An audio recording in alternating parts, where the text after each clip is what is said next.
আচ্ছা, আজকে আমরা দেখব হিমোগ্লোবিন এস্টিমেশন মেথড।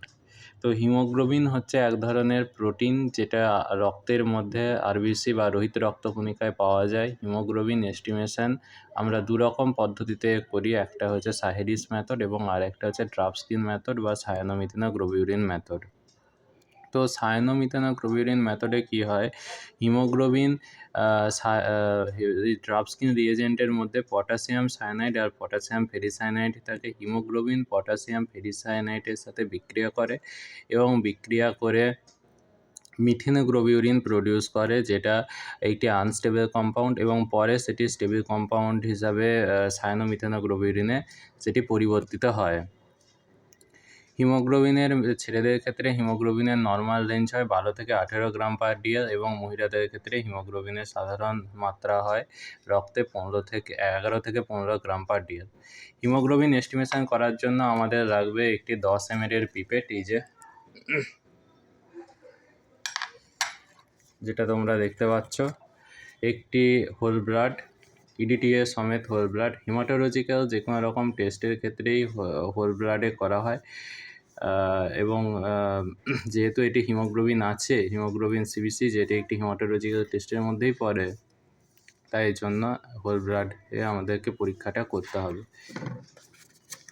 এবং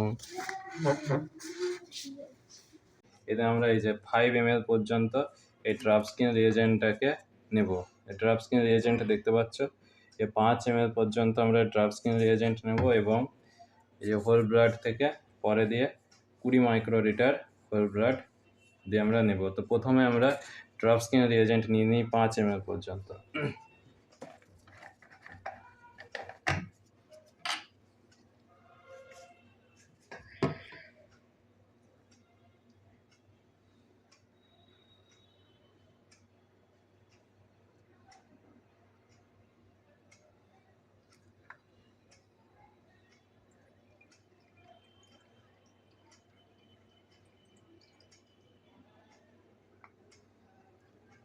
এই যে তোমরা এখানে দেখতে পাচ্ছ যে 5 ml পর্যন্ত ট্রাপস্কিন রিয়েজেন্টটা উঠেছে।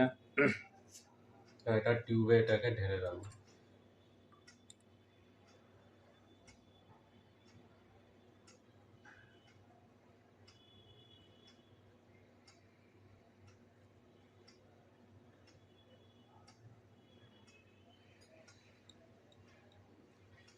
ঢাললাম।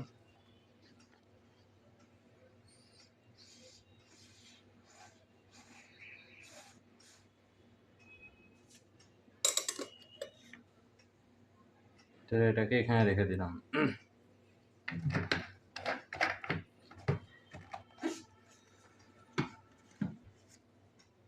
এরপর হোল ব্লাড হিসাবে আমরা এই যে হোল ব্লাডটা রয়েছে, হোল ব্লাডটা আমরা 20 মাইক্রোলিটারের মতন নেব। নেবার আগে সবসময় ইডিটিএতে যেহেতু আমরা হিমোগ্লোবিন করছি বা সিবিসির যে কোনো রকম টেস্টের ক্ষেত্রে আমরা হোল ব্লাডটাকে ভালোভাবে মিশিয়ে নেব। যত ভালোভাবে এটা মিশবে তত ভালো আমার রেজাল্টটা কিন্তু আসবে, সেটা আমাকে মাথায় রাখতে হবে। মিশিয়ে নিলাম। মিশিয়ে নিয়ে যে 20 এই যে পিপেট তোমরা এখানে দেখতে পাচ্ছ, 20তে সেট করা আছে, 20 মাইক্রোলিটারে সেট করা আছে, দেখতে পাচ্ছ।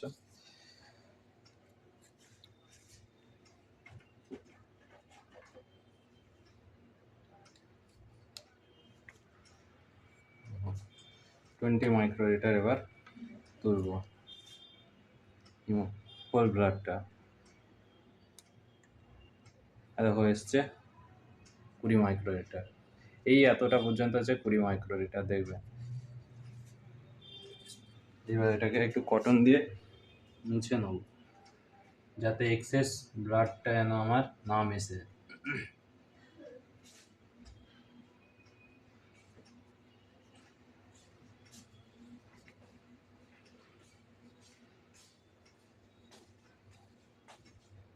দেখো মুছে নিলাম। টিপসের গায়ে কোনো রকম রক্ত যেন আমার ওই ট্রাপস্কিন রিয়েজেন্টের সাথে না মেশে, সেটাকে সবসময় অ্যাভয়েড করতে হবে। এটাতে ভালো করে মেশাবো। দেখো এখানে মিশছে। খুব ভালোভাবে এটাকে মেশাবো।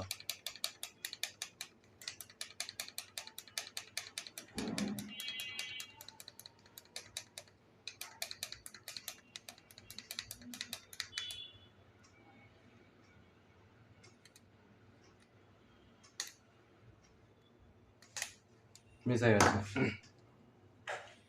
এরপর এটাকে এইভাবে কয়েকবার করতে হবে যাতে হিমোগ্লোবিনটা ড্রাফটস্কিন রিয়েজেন্টের সাথে আরও ভালোভাবে প্রপারলি মিক্স হয়ে যায়।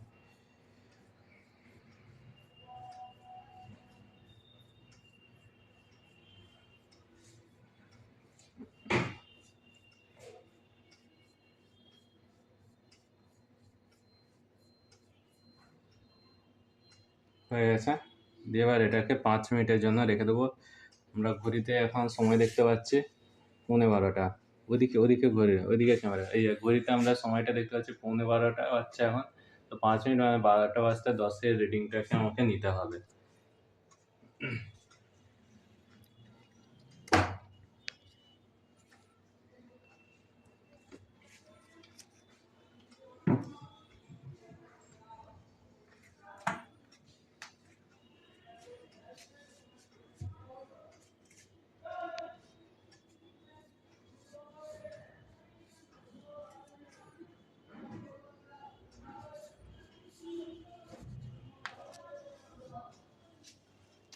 পজ করতে হবে।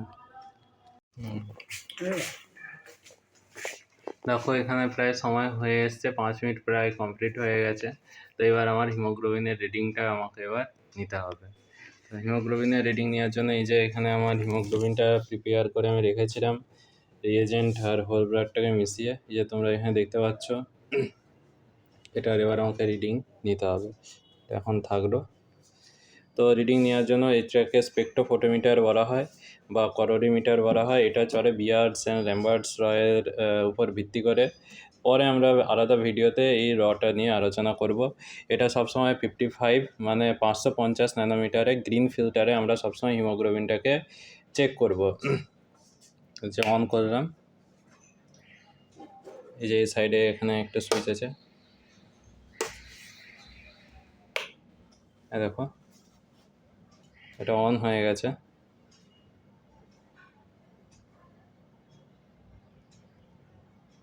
দেখছো এটা ব্ল্যাঙ্ক, আগের থেকে এখানে দেওয়া আছে এটা ব্ল্যাঙ্ক। 0 সেট করলাম, দেখো 0 এসছে। আমার ব্ল্যাঙ্কটা একবার বসে তুলে একবার দেখে নেবো, একবার দেখো 0 এসছে, তার মানে এবারে আমার রিডিং নেওয়া যাবে। সরিয়ে রাখলাম ব্ল্যাঙ্কটাকে। এবার দেখো এই জিনিসটাকে রিডিং টিউব বলে, এটাকে রিডিং টিউব বলে। এবার এতে আমি ওই হিমোগ্লোবিনটাকে নেব। এটা ধর,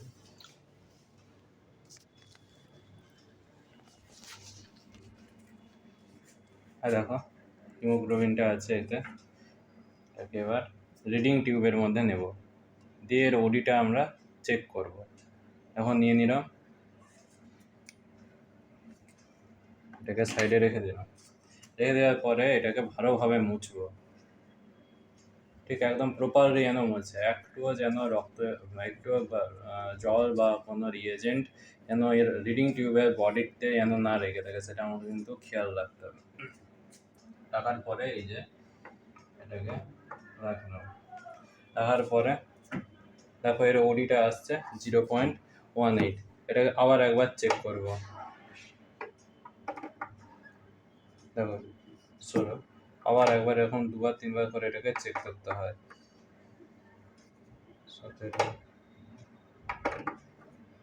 17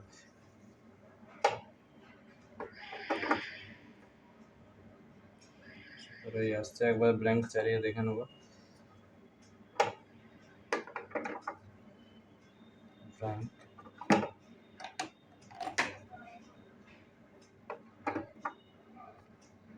দেখো 17 এসছে, এটা এর ওডি ভ্যালু। তো এটাকে আমরা এবার খাতাতে তুলে নেবো। তাহলে ওডি অফ টেস্ট আমার কত এখানে এলো। এই হিমোগ্লোবিন বের করবার একটি সূত্র আছে কিনা, হিমোগ্লোবিনের ক্ষেত্রে আমাকে দেখতে হবে OD of test divided by OD of standard into factor, এখানে ফ্যাক্টর একটা দিয়ে গুণ করতে হয়, এখানে ফ্যাক্টর হচ্ছে 15, তো 15 এখানে লিখে দিলাম। তাহলে ওডি অফ টেস্ট আমার এসছে 17 বাই স্ট্যান্ডার্ডের কনসেন্ট্রেশনটা আমরা জানি এখানে 33 আছে ইন্টু 15, তাহলে আমাদের আছে 17 ভাজিত 33 গুণিত 15 সমান 7.7 গ্রাম পার ডিএল। তাহলে এটাই হচ্ছে তার হিমোগ্লোবিনের রেঞ্জ।